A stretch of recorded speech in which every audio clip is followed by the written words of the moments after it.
So you've been around for a minute. You're credible.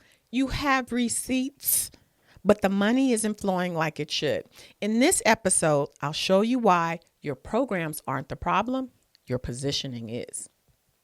Welcome to On Air with Amber Wynn, where nonprofit leaders learn to fuse passion and commitment with proven business strategies to create long-term funding, impact, and sustainability. And now here's your host and resident philanthrepreneur, Amber Wynn.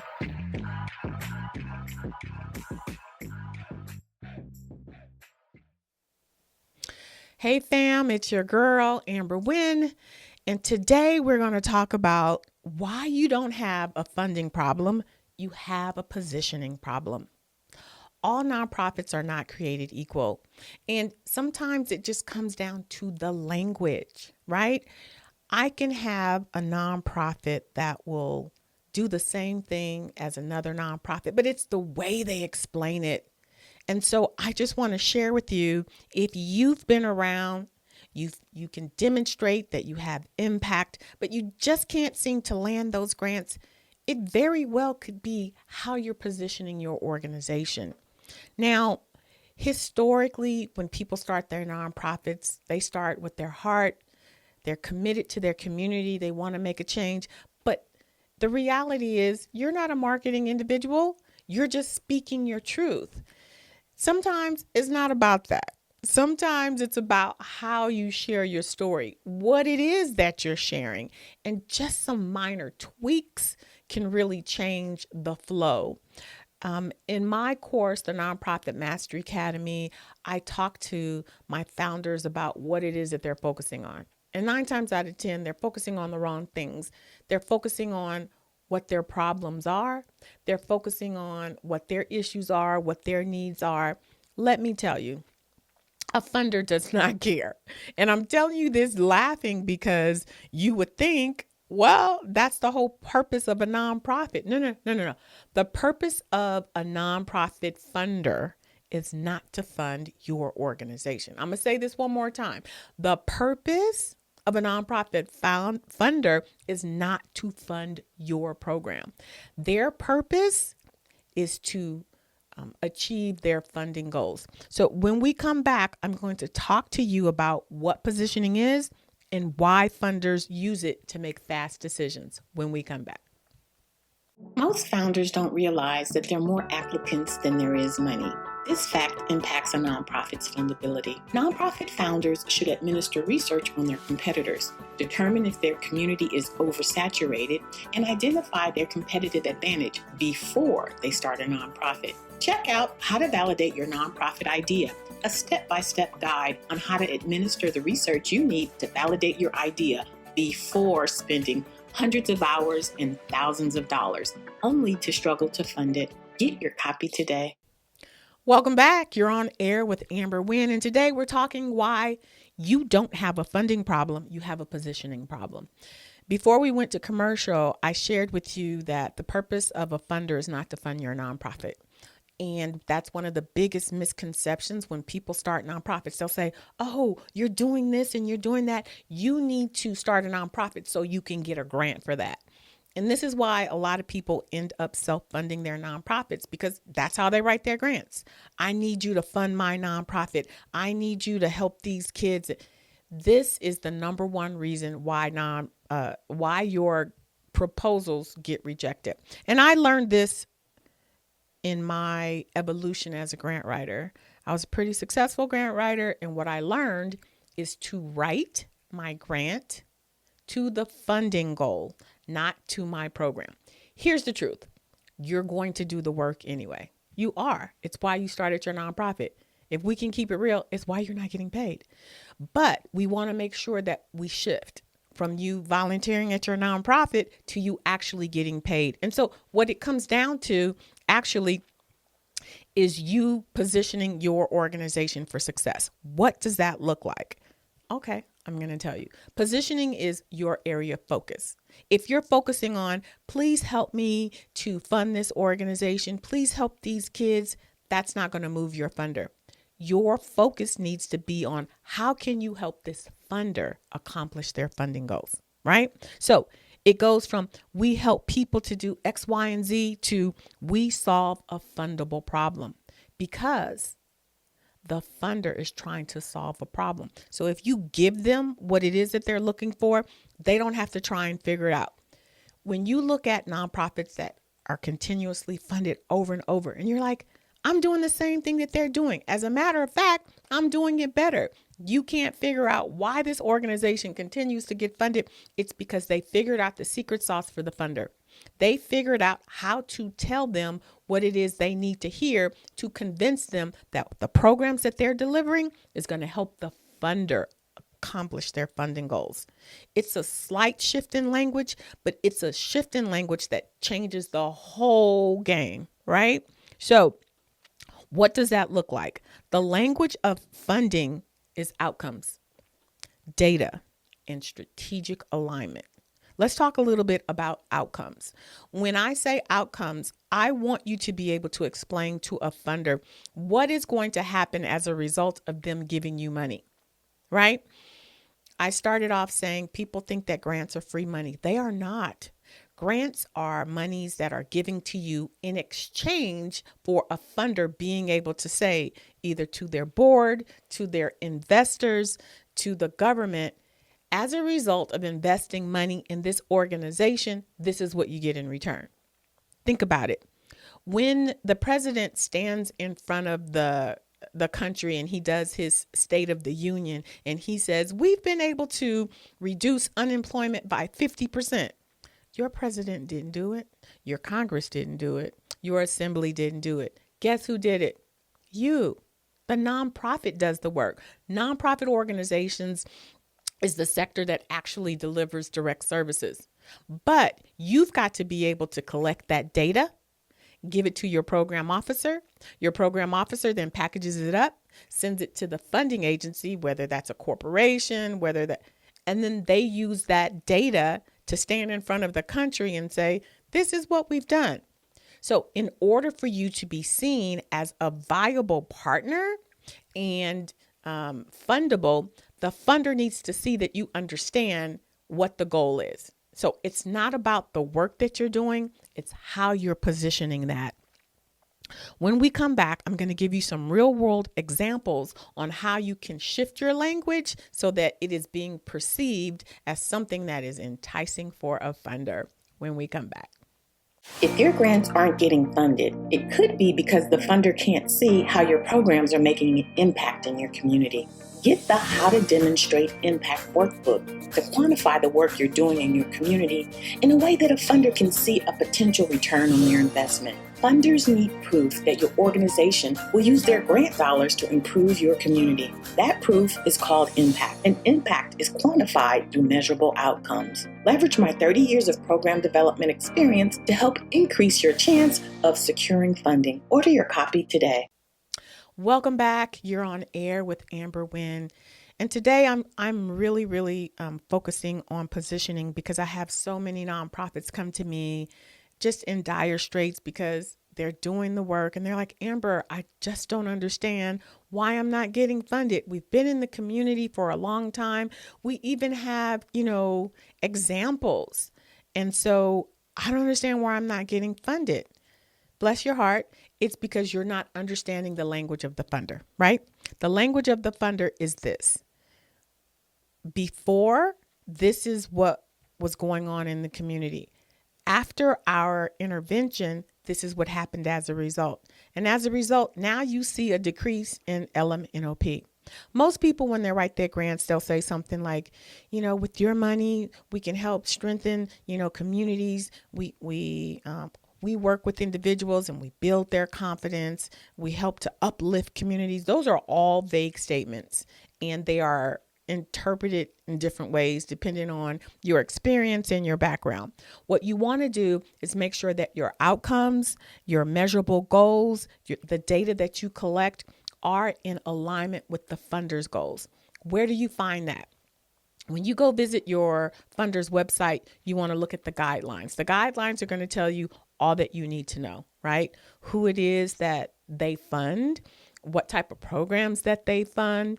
Then you want to go to the FAQs. The FAQs are going to share with you like what is not fundable. The last thing you want to do is say to a funder, and, in our community, we provide after school snacks, when on their FAQs, they say they don't fund food and beverages. So you want to be in alignment with what it is that the funder is actually willing to fund. If they say, oh, we only fund programs, then you're not going to put, please help us, cover salaries. It's about your positioning, and positioning is all about being in alignment with the funder. When I talk about weak positioning, it's coming from the perspective of the funder is supposed to be helping you fund your nonprofit. Here's the thing. A nonprofit is a business, and business has business expenses. As a funder, my goal is to make sure that my funding goal is achieved. So if you're telling me, give me money so that I can cover business expenses, I'm not going to fund you because that's your responsibility. There are a lot of myths and misconceptions that are tied up in this challenge. So I want you to listen to me clearly. A nonprofit is a business, and there are certain things that a funder expects you to cover. They expect you to cover salaries. Now, some of those salaries are definitely covered by the program, because if the program didn't exist, the position wouldn't exist. Let's take, for example, if you have an after-school tutoring program, you wouldn't have tutors if you didn't have the after-school tutoring program. So those salaries would be included in the funder's grant that they're going to give you. But I'm talking about other things, right?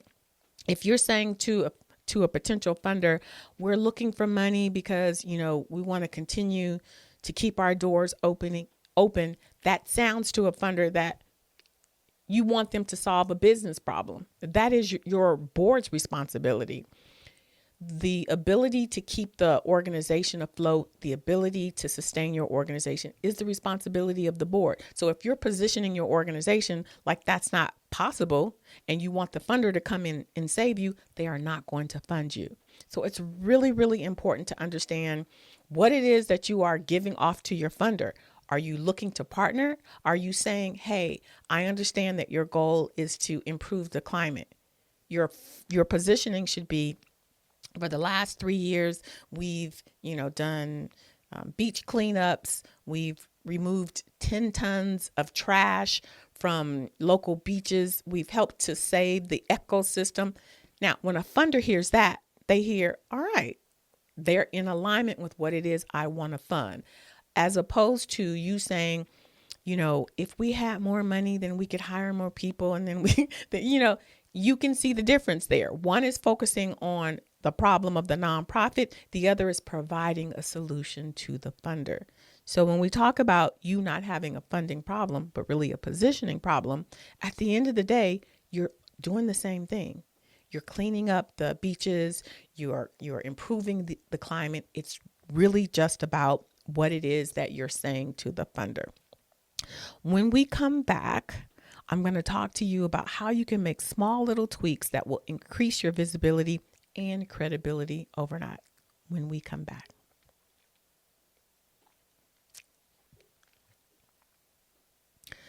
Welcome back. You're on air with Amber, and we're talking today about you not having a funding problem, but actually having a positioning problem. I want to wrap up this episode by giving you just a couple of tips on how you can improve the way that your funder actually sees you in terms of, are you fundable? A couple of tweaks that can increase your visibility and credibility overnight on your website. On your website, on the very first page, I want you to post data, statistics, right? First of all, make sure that your mission is very clear. The purpose of X, Y, and Z is to transform communities through blah, blah, blah, blah, blah, blah, blah. So the funder is clear about what your mission is. Make sure that your mission is not vague. I can't tell you how many times I've overlooked an organization because I didn't really understand what it was that they were doing. Sometimes my founders believe that if their mission is vague, that they'll, increase their opportunities for funding. And it's the opposite. It's the opposite because as funders are very narrow about what it is that they fund. If you serve everybody, we serve the mom, we serve the dad, we serve the kids, we serve the seniors, we serve the youth, we serve from 0 to 85, you will not get funded. because now you've positioned yourself as being, what's the saying, a jack of all trade and a master of none. Funders do not want to fund organizations that serve everybody. Why? Because it waters down the effectiveness in who is being served. If you are serving ages 0 to 85, guess what? We have several stage developments in that whole spectrum. You're not going to provide the same level of service for an infant that you would a senior. You're not going to provide the same type of programming that you would for someone who's in the 3rd grade than you would for someone who's in high school. As a result, you should have subject matter experts who are providing those types of services. When I look at your budget and you say we serve everybody and you don't even have salaries, you're not even getting a salary, that says to me as a funder, you're not effective. It's all. But if you only serve a specific age range, let's say we serve 14 to 24 and you're helping them to develop business skills, how to become an entrepreneur, that's a specific age group that you can have 1 or 2 subject matter experts. You don't have to have this whole spectrum, right? So when you position yourself, you want to position yourself as a subject matter expert who can deliver. That's why you need to narrow your target audience. That's why you need to narrow your geographical service area, because the more narrow you are, the more likely that you are a subject matter expert in that area. If you're serving everybody, then you're thinning out your resources. If you're serving everybody and you don't have a large staff, then that says to a funder, you're just talking. So the very first thing I'm going to recommend you do on your website is to clarify your mission, make it clear, concise. The second thing you want to do is put up data, statistics. So when a funder comes to your website, you can say, we've served these amount of people since our inception. This is the impact that we've made. We've reduced teen pregnancy, or we've improved senior health outcomes. Like, put data on your website, on your homepage, so that a funder understands whether or not their funding goal is in alignment with what it is that you do. Remember, your data is what the funder is looking for to determine whether or not there's alignment and whether or not they're going to get an ROI on their investment, a return on their investment. So you don't have a funding problem, my love. You have a positioning problem. And just with that little shift in language, a funder is able to clearly see that connection. All right. So now it's time in the episode for you to ask your question. It's called Ask Amber. This question is actually anonymous. Let's hear what Anonymous's question is. Hi, Amber. Yeah. So, calling for a friend, how do they ask a board member to step down from the board of directors? All right. So we understand why it is this question is anonymous. This person wants to know, how do they ask a board member to step down? We didn't get much information, but I'm assuming it's because whoever this person is doesn't believe that their board member is doing what they are supposed to do, which is to support the executive director, which is to be actively engaged, bringing in resources and fundraising. And listen, boards tend to go through different iterations. 3 phases. 1 is your inaugural board. That's usually friends and family. You know, you didn't know when you first started your nonprofit that you actually need people who are going to fundraise. So to get the paperwork done, you ask friends, family members, and so that's what you have on your board. Those people are not seasoned. They are going to struggle with helping you to fundraise. So it's perfectly okay to ask someone to rotate off once you create structure. If you are a founder and you're asking people to get off the board because they're not fundraising, but you haven't provided any board training, you haven't provided goals for them to meet, you're just saying, y'all need to fundraise. Here are the things we need fundraising for. That's not how you grow your board. That's not how you create an engaged board. An engaged board is going to be clear about what your goals and objectives are. They're going to have a funder ready budget that they're going to strategically create a fundraising plan for. If you just have a budget that's $70,000, that's a program budget. You want your board to fundraise to the organizational budget. But I digress. This person wants to know how to ask a board member how to step down. If you are functioning as the executive director, then you don't get to make that request because the executive director reports to the board. Now, if you are a founder and executive director, then 9 times out of 10, you recruited that board member. Yes? So you're going to talk to your president, unless it's the president that you're trying to get to step down. That's a whole different beast. You're going to talk to your president and you're going to say, this person is not being effective. Let's move forward with trying to get them to step down. Here's what you'll do. You'll say to the person, hey, here are the goals of the board. You're supposed to be paying your dues, or you're supposed to be attending at least 2/3 of the meetings, whatever the issue is. You point out what the issue is, right? You're not doing it. You have, another 30, 60, 90 days to do it. If they don't do it, then you say, we talked to you about it. Apparently you're too busy, or, maybe this is not what you're interested in. So we'd like for you to step down so that we can bring somebody in who can do those things, right? Give them an opportunity. If they refuse, then the president can call for the vote for X, Y, and Z reasons. We'd like for you to step down. If you don't, we're going to vote you out. That's pretty hostile. 9 times out of 10, if you present the person with the reason why and they're not willing to change, then they can resign. Here's the thing, though. The very first thing you want to do is to check your bylaws, because your bylaws really is the Bible, and it says how you can remove a person. Typically, when a nonprofit is established, those bylaws are just boilerplate. So if you have not reviewed your bylaws, that's the first thing you want to do.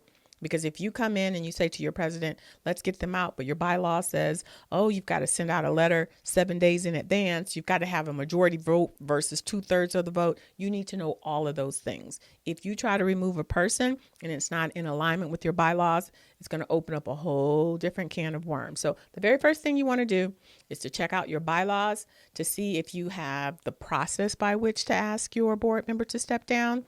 And if you don't like that process, or that process is really on that other person's side, then you may want to consider making an amendment to those bylaws and then follow what it is that you've put in the newly established bylaws.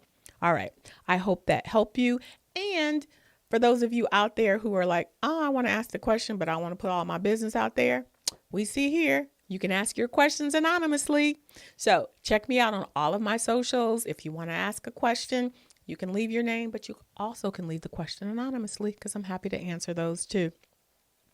All right, now we are on part 3 of our conversation with Jamila Webb in my nonprofit spotlight, where I spotlight the most amazing people on the planet, my nonprofit leaders. We are in conversation with Jamila from First 15.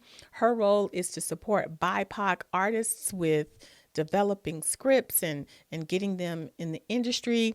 So if you want to jump on and listen to this third part, we've got one more part in the series. Let's take a listen to Jamila Webb and my conversation with her about First 15.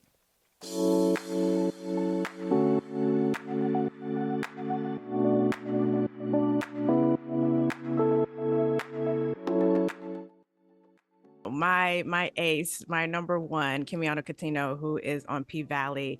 We also have John Terry Gatson, who's been on the Upshaws and a Black Lady sketch show. We've had writers from Harlem, Insecure, The Walking Dead, Only Murders in the Building, Rami, The Blackening.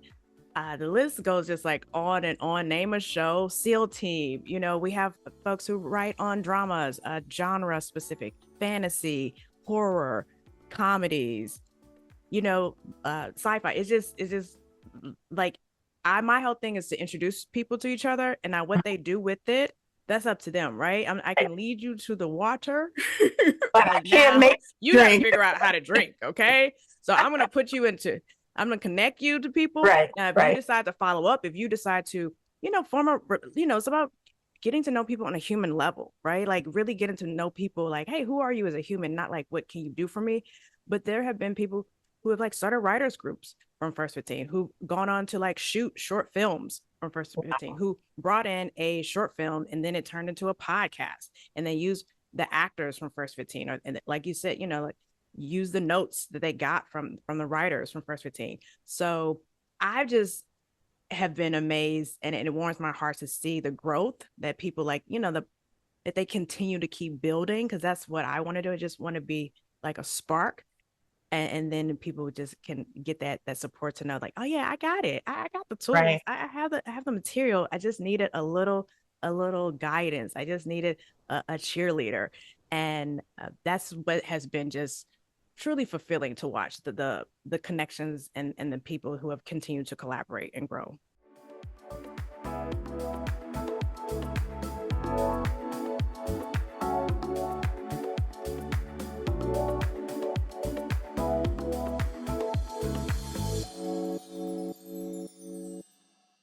Welcome back. We're almost finished with our conversation with Jamila Webb as she's talking to us about all of the amazing work that First 15 is doing in the film and television industry. It's been an exciting interview. If you want to hear all of that interview, go check it out on my YouTube channel. If not, we've got one more episode. I'd also like to invite any of you, my nonprofit leaders who are interested, to join me so that I can toot your horn to let all of the rest of the world and potential funders know about the work that you're doing in the community. So hit me up on my socials. Let me know that you're interested. And so, yeah, we're going to wrap up this episode. Thank you so much for joining me. We spoke today about you not having a funding problem, but really having a position problem. I hope that that's helped some founder out there who's doing the work, who's got the receipts, but just not sure why they haven't been able to secure funding. Tweaking that language should help you. And if you're not sure about how to tweak the language, this is something that we do in the Nonprofit Mastery Academy. I hold my nonprofit leaders' hands all the way through from concept to the end, where we're diversifying your funding streams. I help you identify board members. I help you to create a funding strategy, all the things of how to run a successful, and when I mean successful, I mean sustainable, where you're getting outside funding to keep your organization thriving because your community needs you. So check that out. I also put the link in my bio for the Nonprofit Mastery Academy. Also, just go visit my website, right? Because I have a lot of free resources that's designed to help nonprofits at different levels. Thank you for joining me today. If you've liked anything in this episode, be sure to share, like, subscribe. And as always, take care of yourself like you take care of your community. We'll see you next week. Thanks for listening. If you enjoyed this episode, subscribe and leave a review on iTunes. Head over to www.amberwynn.net/podcast for the links and resources mentioned in today's podcast. See you next time.